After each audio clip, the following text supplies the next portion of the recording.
디모데전서 1장 1절 2절입니다. 우리 구주 하나님과 우리의 소망이신 그리스도 예수의 명령을 따라 그리스도 예수의 사도된 바울은 믿음 안에서 참 아들된 디모데에게 편지하노니 하나님 아버지와 그리스도 예수 우리 구주 주께로부터 은혜와 긍휼과 평강이 내게 있을지어다. 아멘.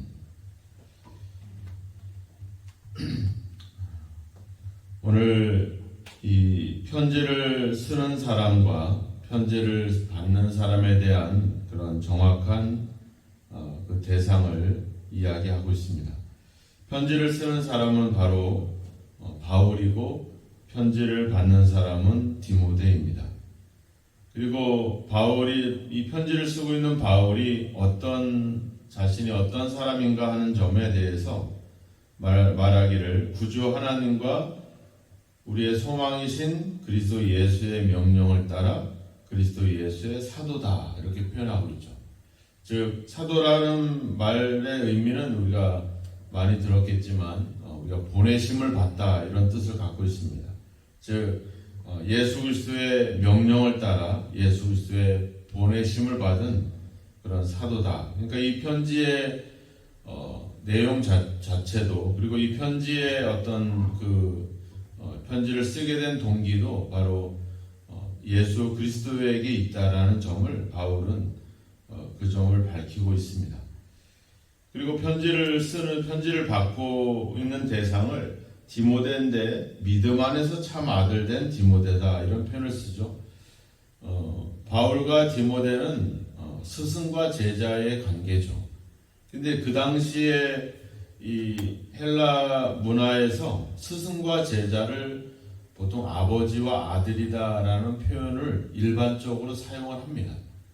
그러니까 스승과 제자보다는 이제 더 깊은 어떤 관계를 생각해 볼 수도 있지만 이제 통상적인 그런 아버지와 아들의 관계를 또 스승과 제자의 관계로 우리도 예전에 이제 그런 표현들을 썼잖아요. 군사부 일체다. 임금과 또 스승과 아버지는 하나다. 이런 표현과 유사한 그런 표현을 쓰고 있죠. 그런데 이런 관계에서 표현을 보면 하나님과 예수 그리스도를 얘기하죠. 또 2절에도 가보면 디모데에 대한 표현을 쓸 때도 아버지와 그리스도 예수다라는 표현을 씁니다. 같은 표현이 나오는데 표현이 좀 다릅니다. 1절에 보면 이 자신을 소개할 때 하나님에 대해서는 구주 하나님이다 이런 표현을 쓰지. 구주다라는 말은 우리가 보통 이제 메시아, 우리의 구원자 이런 표현을 쓰는데 보통 이제 구주라는 표현을 쓸 때는 예수님께 이름을 붙이게 되죠. 보통 우리가 주 예수 그리스도라는 표현을 쓰게 되는데 여기서는 하나님께 그 표현을 쓰고 있죠.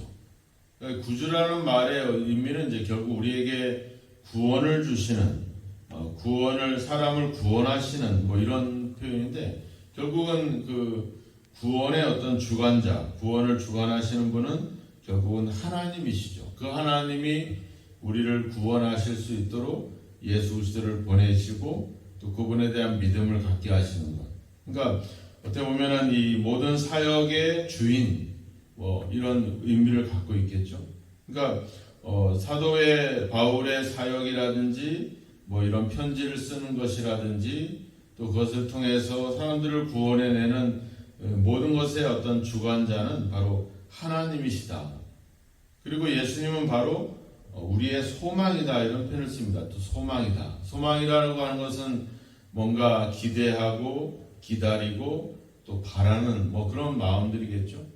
그러니까 결국 예수 그리스도의 어떤 오심을 기다리는 것. 예수 그리스도의 왜 기다리겠습니까? 예수님을 결국 그분으로부터 우리가 그분을 만남에 대한 어떤 기대도 있지만 결국 이렇게 환난과 핍박과 시련 속에서도 복음을 붙들고 복음을 위해서 살아가는 이유는 바로 뭐겠습니까? 바로 주님의 어떤 오심, 또 오셔서 우리에게 상을 주실 그 주님을 바라보고 있는 것이죠.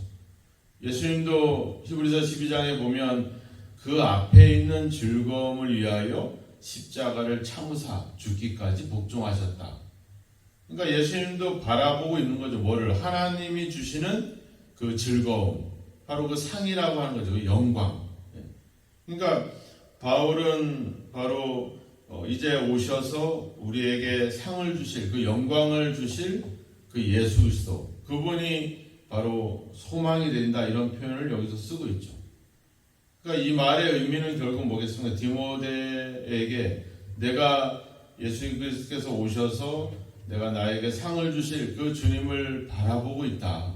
그 주님의 명령을 따라 내가 사도가 됐다. 보내심을 받아서 복음을 전하고 있다.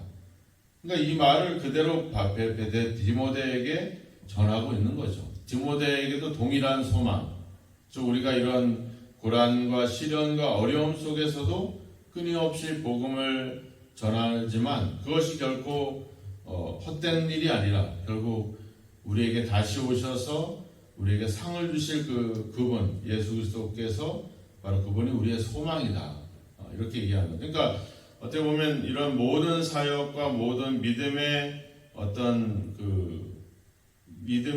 동기와 힘과 격려는 바로 예수 그리스도께 있다. 그러니까 그분을 바라보고 그분을 소망하고 그분을 의지하면서 살아가야 되는 어떤 그런 의미를 여기서 담고 있는 것이죠. 우리도 한번 생각해 보죠. 우리가 믿음으로 살아가고 또 우리가 기도하고 열심히 섬기고 봉사하고 이렇게 신앙 안에서 살아가는 이유는 뭘까요?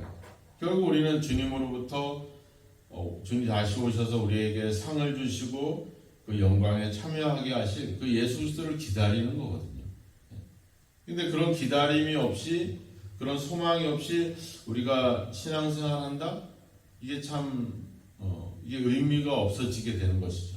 그래서 우리는 바울이 소망하고 있는 것처럼 바로 예수 그리스도가 우리의 소망이 되어야 된다. 그리고 그분을 바라고 그분을 의지하는 삶을 살아야 된다는 점을 이야기하는 겁니다. 반면에 이제 그 디모데에게 표현할 때는 하나님을 구주라고 표현하지 않고 뭐라고 하냐면 아버지다, 이런 표현을 쓰죠. 그죠? 아버지다. 디모데의 아버지는 헬라인이었죠. 이방인이었습니다. 디모데의 어머니는 유대인이었습니다. 그리고 그런데 디모데의 아버지에 대한 이야기는 거의 기록에 있지 않아요. 어머니에 대한 이야기는 이제 뒤에 가보면 이제 어머니에 대한 이야기도 나오게 되죠. 근데 이 유대계는 모태 신앙으로 즉 모계를 통해서 이어가게 되죠. 그러니까 아버지가 헬라 이방인이라고 해도 어머니가 유대인이면 이제 디모데는 유대인이 되는 겁니다. 근데 그래서 어려서부터 디모데는 이런 구약 성경에 대한 익숙한 어떤 지식이나 그런 많은 신앙들을 가지고 있었어요. 그런데 바울이 디모데를 만나자마자 사도행전 16장에 가보면 루스드라에서 디모데를 만나자마자 했던 일이 바로 뭐냐면 할례를 받게 했어요. 그러니까 이미 다 성숙한 청년이었는데 할례를 받게 합니다. 그러니까 그 역할을 아버지가 해야 되는데 아버지의 존재가 나타나 있지 않고 또 아버지는 더군다나 이방인이었고, 그러니까 어떻게 보면은 디모데는 어머니에 대한 어떤 사랑과 신앙 안에서 자라왔지만 어떻게 보면 아버지에 대한 그런 기억들이라든지 아버지의 역할을 경험할 기회들이 없었다라고 볼 수도 있죠. 아버지가 있다고 했었다면 당연히 어머니의 신앙의 영향을 따라서 디모데가 어려서 할례를 받고 이러한 어떤 신앙적인 그런 어떤 결례들을 행했을 텐데, 그렇지 못한 것은 그런 아버지에 대한 어떤 경험이 부족하지 않았나, 이런 생각들을 들죠. 더군다나 이제 바울도 결혼을 안 했잖아요. 그러니까 아들이 없어요. 그러니까 어떻게 보면은 이 바울과 디모데가 열심히 복음을 전하고 믿음 안에서 살아왔지만 그 어떤 육신적인 관계에서 아들이 존재하지 않고 아버지의 역할을 경험하지 못한 이들에게는 그런 어떤 역할들이 또 필요했던 것이죠. 그래서 바울은 디모데를 향해서 뭐 제자이긴 하지만 여기서 표현은 믿음 안에서 참 아들이 됐다 이런 표현을 쓰고, 또 내가 아버지다 이런 말을 쓰지 않고 하나님을 아버지다 이런 표현을 쓰죠. 그러니까 어떤 육신적으로 경험하지 못한 그런 관계들을 이 믿음 안에서 이런 표현들을 통해서 어떤 그런 빈 공백들을 거기서 경험할 수 있는 그런 의미를 갖고 이런 표현들을 쓰지 않았나 이런 생각들을 갖게 되죠. 우리가 우리가 뭐 저의 시대도 그렇지만 이제 우리 뭐 집사님이나 권사님들 시대에도 그렇죠. 우리가 아버지에 대한 특별한 사랑의 경험들을 가지신 분들 있지만, 일반적으로 우리 한국 사회에서 부모로부터 또 특별히 아버지로부터 이런 제대로 된 어떤 사랑의 경험을 갖는 경우가 쉽지 않죠. 오늘날은 이제 이런 점들을 강조하다 보니까 어떤 표현도 하게 되고 또 그런 어떤 시간들을 보내기도 하고 뭐 그런 것들을 하지만 옛날만 해도 우리가 뭐 말하자면 저희가 이제 시골에서 목회를 할 때 이제 우리 권사님들이 우리 사모님을 좋아하다 보니까 어떤 권사님이 막 꼬집었어요. 막 꼬집었는데 아픈 거야. 근데 왜 꼬집으냐면 이뻐서 꼬집은 거야. 너무. 근데 그분은 그런 사랑과 애정의 표현을 그렇게 배운 거죠. 우리가 보통 그렇게 배웠잖아요. 우리 막내가 우리 아버지, 할아버지에 대한 기억은 할아버지가 자기를 때렸다는 거예요, 맨날. 근데 때린 게 아니거든요. 이제 예뻐서 그런 거예요, 예뻐서. 예뻐서 그랬는데 얘는 그게 때린 것으로 경험이 되는 거죠. 그러니까 우리가 그런 경험들을 해왔죠. 사랑한다고 하고 사랑으로 받지 않고 아주 투박하고 아주 어색한 그런 사랑을 받다 보니까 우리도 우리 자녀들에게 표현할 때, 여러분들 표현할 때 사랑해 여러분들 자녀들한테 안 하잖아. 누구한테? 손주들한테는 해요, 그죠? 근데 내 직접 자녀들한테는 사랑하는데 사랑한다고 말하지 않고 다르게 표현을 하잖아요. 근데 저 사람들은, 받는 사람은 또 그걸 사랑으로 받지 않고 그 투박하고 그 어색한 표현을 그대로 받거든요. 그래서 우리가 표현을 잘하는 것이 중요한데, 그러니까 이런 경험들을 갖지 못해서, 그러니까 아버지에 대한 경험이 이렇게 아주 사랑스럽고 애정이 있고 다정다감하고 이런 것을 경험하지 못해서 우리가 하나님을 아버지라고 생각할 때 이게 어색하게 된 거예요. 우리가 하나님께 나갈 때 하나님 너무 좋아요, 행복해요 이렇게 표현 못 하잖아요. 우리는 뭐 거룩하고 존귀하고 영광스럽고, 그러니까 하나님을 우리가 다정하게 다가가지 못하고 이게 어색하게 다가가게 돼요. 그러니까 왜냐하면 우리가 그런 경험들을 갖지 못했기 때문에 그런 것들이 있죠. 그러니까 지금 바울도 믿음의 사도이긴 하지만 이런 결혼이라든지 또 진짜 아들에 대한 어떤 그런 경험들을 갖지 못한 그런 어떤 빈 공백이 있고, 또 디모데도 아주 바울을 따라다니면서 많은 훈련과 그런 많은 고난과 또 많은 사역들을 해왔지만 또 아버지에 대한 어떤 애정 어린 그런 경험들을 얻지 못했던 이런 것들을 이제 어떻게 보면 이 편지를 통해서 또 그런 교제를 통해서 그런 공백들을 메워가지 않나 이런 생각들을 갖기도 하고, 그런 어떤 경험하지 못한 것들에 대해서 또 이들을 통해서 서로 경험하게 하는 그런 의미들을 여기서 이런 표현들 속에서 어떤 그런 마음들이 담아있지 않나 이런 생각들을 갖게 됩니다. 그래서 바울은 디모데를 늘 제자라고 하는, 또 자기의 어떤 후계자의 개념에 보다는 바로 이 어떤 아들의 개념, 이 헬라 시대에는 우리는 이제 입양을 할 때 이제 아기 때 보통 입양을 하죠. 부모를 알아보지 못할 때라든지 아니면 어릴 때 보통 입양을 하지 다 큰 아이를 입양하지는 거의 않죠. 근데 그 당시 로마 헬라 시대에는 성이 된 이후에 입양을 보통 합니다.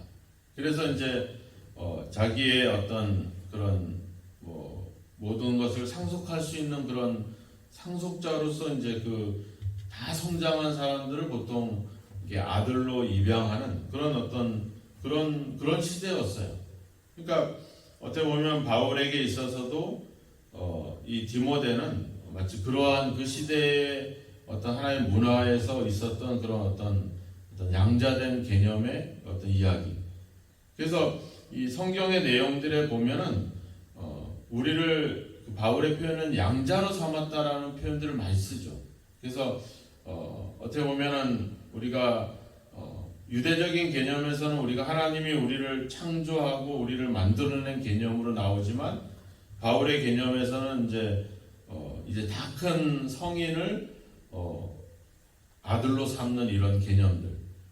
그래서 어떻게 보면은 우리가 이제 아무것도 모른 채 어떤 하나님의 어떤 양자, 하나님의 아들이 되는 것이 아니라 이미 어떤 성숙한 단계에서 알고서 그래서 아무것도 아닌 죄인인 내가 하나님의 양자가 아들이 자기 자녀가 될 수 없었던 우리, 그래서 그런 우리를 하나님의 은혜로 삼으셨다라고 하는 사실, 이걸 깨닫고 알고 주님을 따르게 만드는 역할을 하는 것이죠. 우리가 어릴 때 아무것도 모를 때 입양을 하면 이제 우리가 드라마를 하도 보면 알지만 문제가 생기죠.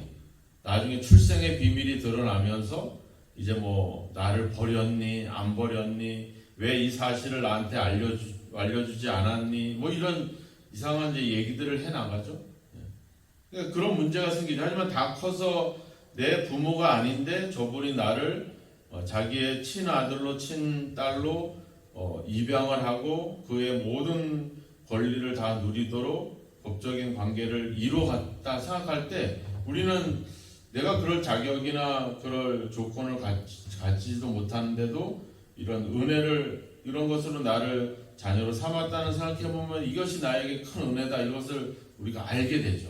깨달아지면서 더 그 사람들에 대한 어떤 감사함이나 그런 신뢰가 이루어지게 되죠.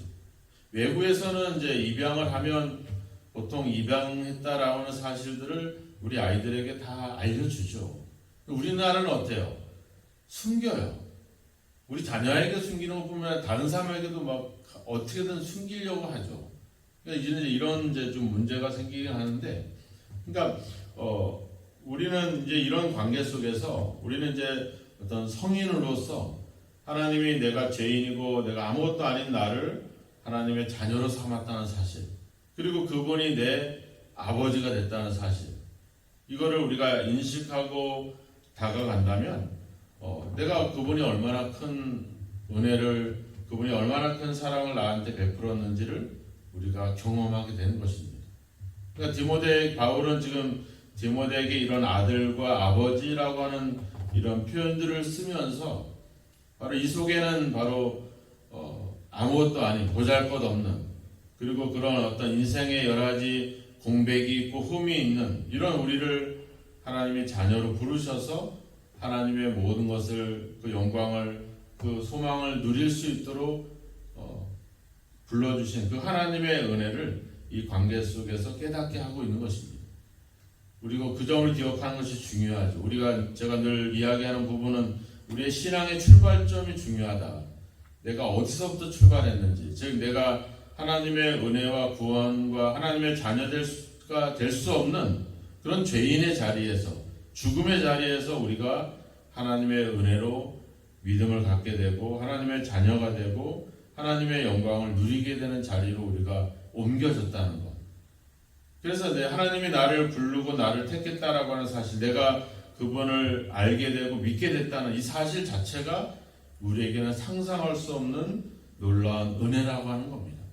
그 관계 속에서 일어나는 어떤 많은 세상적인 축복이라든지 기적이라든지 능력이라든지 이것들은 그냥 따라오는 거고, 그런 것을 누릴 수 있는 관계로 죄인인 우리를 불러서 하나님의 자녀로 삼았다는 것이, 이것이 우리에게는 얼마나 큰 은혜며 감격이냐 하는 것이죠. 바로 이 편지 서두에서 이런 어떤 하나님의 은혜에 대한 내용들을 이런 표현을 통해서, 관계를 통해서 디모데에게 새겨주고 있는 것입니다. 그래서 오늘도 여러분들이 이런 말씀을 통해서 우리가 얼마나 큰 은혜로 우리가 하나님의 자녀가 되었고, 또 그분의 아들이 되었고, 그분의 어떤 뜻을 이루기 위해서 보냄을 받았는지, 이런 어떤 그런 부름과 택하심을 생각해 본다면 오늘 하루 우리가 살아가는 것이 얼마나 큰 은혜고 얼마나 큰 감사가 넘치는지를 경험하게 될 줄로 믿습니다. 오늘 말씀을 통해서 하나님의 은혜를 발견하시고, 그 하나님의 은혜 속에서 우리가 그 하나님을 아버지로, 또 우리는 그분의 자녀로 이런 관계가 맺어진 관계를 더 깊이 생각해 보면서 어떤 다른 어떤 부스러기 말고 이런 하나님과 나의 관계 속에서 이루어진 하나님의 놀라운 은혜를 생각하고 그 은혜의 감격 속에서 살아가는 오늘 하루 여러분들의 삶이 되기를 주님의 이름으로 축원합니다. 기도하겠습니다. 하나님 아버지, 우리가 흠이 많고 또 죄가 많고 또 우리가 제대로 경험하지 못한 인생의 많은 여러 가지 공백과 그런 아버지 주님 결점이 있습니다. 그럼에도 불구하고 우리를 부르셔서 자녀로 삼으시고 또 하나님의 영광에 함께 참여할 수 있는 그 영광을 소망할 수 있게 해주시고, 또 아버지 뜻을 이 땅에 이루기 위하여 우리가 그 하나님으로부터 보냄을 받은 이런 놀라운 관계에 있게 된 것이 아버지 우리에게 있지 않고 하나님께 있음을 너무나도 감사하고, 또 그 아버지 그 하나님의 놀라운 은혜와 그 사랑과 그 아버지 주여 긍휼을 입은 사실들을 생각해 볼 때 너무나도 감사하고 감사하나이다. 세상도 아버지 그 누구도 우리를 제대로 인정하지 못하고 우리를 주여 받아들이지 못하는 시대 속에서도 하나님을 우리를 사랑하시고 은혜를 주시고 우리를 구원하사 우리를 자녀로 삼으시고 하나님의 일꾼으로 삼으시는 하나님의 놀라운 은혜를 다시 한번 아버지 말씀을 통해 발견해 봅니다. 하나님, 오늘도 우리가 살아가고 있는 것이, 또 우리가 소망하고 있는 것이 다 하나님의 은혜 속에서 이루어지고 있음을 생각하면서 오늘도 그 은혜에 힘입어 살아가고 있음을 기억하고, 오늘도 하나님을 생각하며 감사하며 기뻐하며 그 은혜의 감격으로 오늘도 아버지 살아갈 수 있는 저희들로 인도하시고 주여 붙잡아 주소서. 또 우리가 하나님을 아버지로, 또 우리가 그 하나님의 자녀로 관계를 맺고 있음을 기억하고 그 어떤 것으로도 두려워하거나 염려하거나 흔들리지 않게 하시고 아버지 관계를 속에서 더욱더 담대하게 또 아버지 당당하게 믿음으로 살아가는 저희들이 될 수 있도록 주여 함께하여 주시옵소서. 예수님의 이름으로 기도하옵나이다. 아멘.